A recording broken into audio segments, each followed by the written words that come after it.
گاهی یک تصمیم احساسی و یه لذت کوتاه مدت میتونه نه فقط یک نفر بلکه یک خانواده رو با خودش به ته دره ببره. سلام، به کانال آینه عبرت خوش اومدی. داستان آرش یه داستان واقعیه که اخیراً اتفاق افتاده و ممکنه برای هر کسی پیش بیاد. آرش پسری خوشچهره و خوشتیپ و تنها فرزند یک خانواده با اصالت و نسبتاً پولدار بود.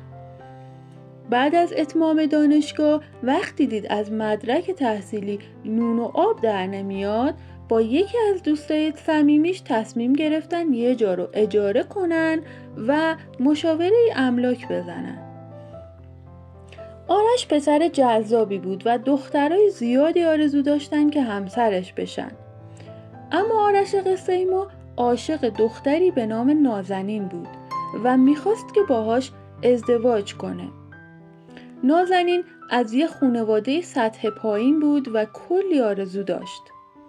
خانواده آرش به خاطر اختلاف طبقاتی مخالفت میکردن چون معتقد بودن آرش جایگاه بالاتری داره. ولی آرش گوشش بدهکار نبود و میگفت اگه با نازنین ازدواج نکنم یه بلایی سر خودم میارم. خلاصه خانواده‌اش هر کاری کردن نتونستن متقاعدش کنن و بالاخره مجبور شدن به خواستگاری دختر برن. آرش و نازنین با هم ازدواج کردن. نازنین آرش رو مجبور کرد براش یک عروسی بسیار مجلل و پرهزینه بگیره تا بتونه جلوی خانواده و فامیل خودی نشون بده. عروسی همون جوری که نازنین میخواست برگزار شد و بالاخره وارد زندگی شدن. نازنین دختر پرتوقعی بود و مدام خودش رو با بقیه مقایسه میکرد. آرش رو تحت فشار قرار میداد تا چیزایی رو که دوست داره براش تهیه کنه. آرش هم به خاطر عشقی که بهش داشت همه خواسته‌هاشو برآورده میکرد. اما کم کم خسته شد. این اخلاق نازنین باعث شد کم کم این عشق آتشین خاموش بشه. در واقع آرش متوجه شد که نازنین واقعا عاشقش نبوده بلکه هدفش این بوده که با آرش به رویاهاش برسه. 1 سالی از ازدواجشون گذشت. بعد از یه مدت خانواده آرش متوجه شدن که آرش منزوی شده. انگار همیشه اضطراب داشت، همیشه توی فکر بود، استرس داشت. به شدت لاغر و عصبی شده بود و زود از کوره در میرفت. خانواده‌اش فکر میکردن به خاطر مشکلاتش با نازنینه، اما خبر نداشتن که آرش قرار کل خانواده رو توی یه منجلاب ببره. یه روز دوست و شریک آرش جلوی پدر آرش رو میگیره و بهش میگه راستش چند وقته میخوام مطلبی رو بهتون بگم. چندین بار به آرش گفتم که خودش باهاتون صحبت کنه اما گوش نمیده. آرش توی بد مخمسه‌ای گیر افتاده. من نمیتونم بگم چیه ولی با خودش صحبت کنین و ازش بخواید که بهتون بگه چون داره خودشو نابود میکنه. پدر آرش خیلی ترسید. سریع رفت خونه و موضوع رو با مادر آرش در میون گذاشت. زنگ زدن و آرش اومد. کلی باهاش حرف زدن و اون فقط گریه میکرد.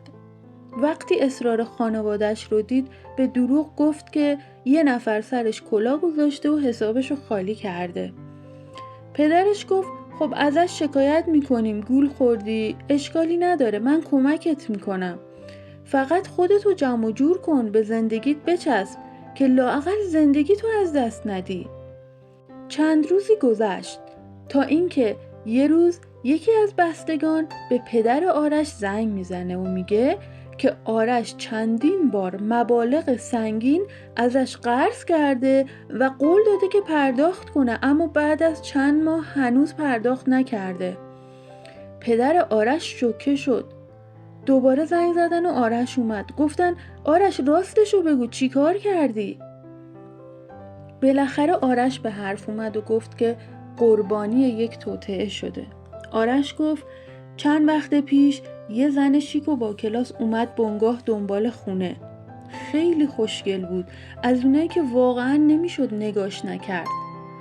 با هم رفتیم و خونه‌های مختلف و نشونش میدادم، اما همش ایراد میگرفت. انقدر رفت و اومد و تماس گرفت که کم کم با هم صمیمی شدیم. میگفت شوهرش زندانه، کسی رو نداره و خیلی تنهاست. منم دلم براش میسوخت و اگه کاری داشت کمکش میکردم. یه مدت که گذشت بهم گفت که عاشقم شده و کنار من احساس امنیت میکنه.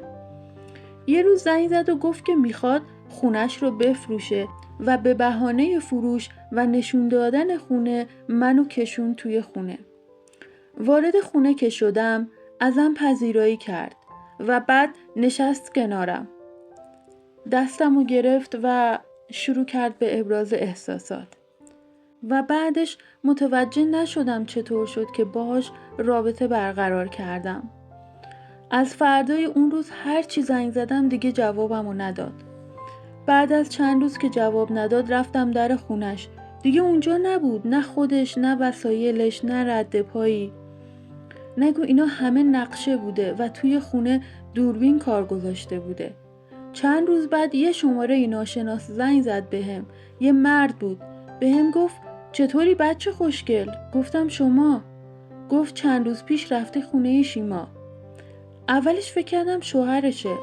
بعد گفت ببین من فیلم تو دارم. گوشیتم هک کردیم و تمام مخاطبای تلفن تو داریم.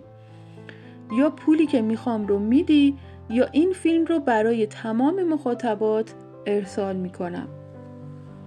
آرش گفت برای حفظ آبرو پولی رو که خواستن با فروش ماشینم و خالی کردن حسابا بهشون دادم، اما هر بار زنگ میزد و پول بیشتری میخواست.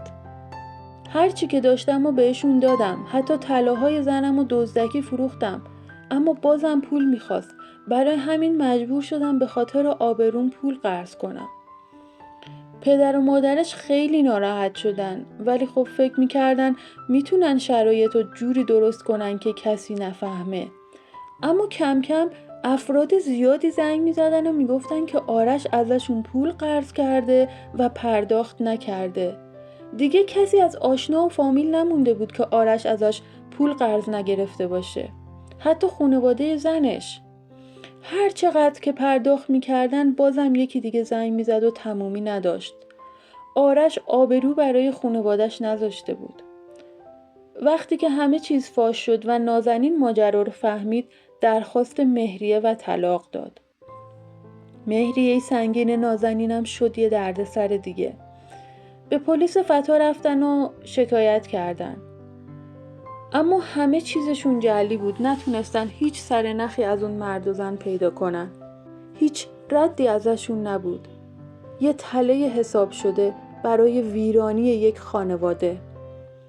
به خاطر یک تصمیم اشتباه چند خانواده نابود شد و هنوز هم بعد از 2 سال که نتونستن ازشون سرنخی پیدا کنن بازم نگرانن که نکنه فیلم ها پخش بشه و مجبور بشن از این شهر برن.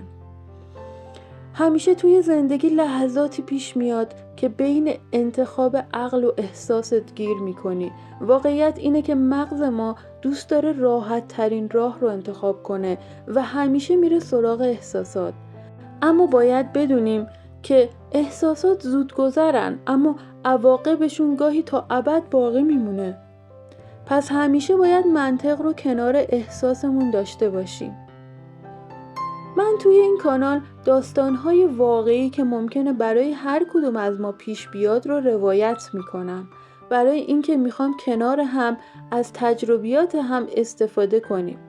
یادت نره این ویدیو رو لایک کنی، توی کامنت ها بنویسی که کدوم قسمت داستان بیشتر رو تاثیر گذاشت و نظرت رو به هم بگی. اگه دوست داشتی حتما تجربه خودتو برام بفرست. شاید قصه بعدی قصه تو باشه. ارتباط با من از طریق تلگرام که لینکش رو توی شرح کانال قرار دادم.